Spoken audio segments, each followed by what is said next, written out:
என் மாமாவை பார்த்துங்க அவசரமா வந்துருச்சு. பசி எவ்வளவு நடக்கிறது.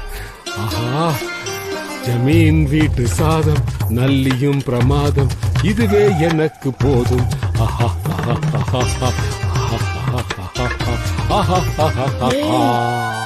அடியாத்தி, காஞ்சி மிளகா மூஞ்சி பார்த்துட்டாலே. இந்த சாப்பாடு சாப்பிட்டுட்டு ஒரு ஞாயிற்றுக்கிழமை என் வீட்டுக்கு வரும்போதெல்லாம் என் பொண்டாட்டி வைக்கிற கறி குழம்பு 4 ஊருக்கு வாசனை தூக்குன்னு உன்னை தூக்கலாம் பேசி என்னை இறக்கி பேசுறதே நாளுக்கு வழக்கமா போச்சு. வெறும் வயிற்றோட பொண்ணன் பையன், அந்த பாவம் சாபெல்லாம் உனக்கு தான். அதான் ஒரு வாய் சாப்பிட்டு போலாம. உண்மையாவா சொன்னாரு?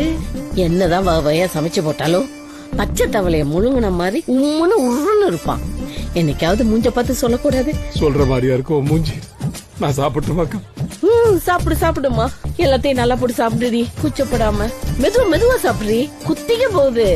சாப்பாடு நல்லா இருக்கா? ஒரு கிளாஸ் தண்ணி மட்டும் கொடுத்துட்டு போய். என்ன ருசியா இருக்கா? ஒன்னு அக்கா வாடி என்ன கொடுத்து வச்சிருக்கணும். போய் உட்காந்து ஆடு வந்துடுறேன். சரி, மாமா தனியா போ. ஏங்க துண்ண விட்றானா பாரு, நல்லாதான் செஞ்சிருக்க.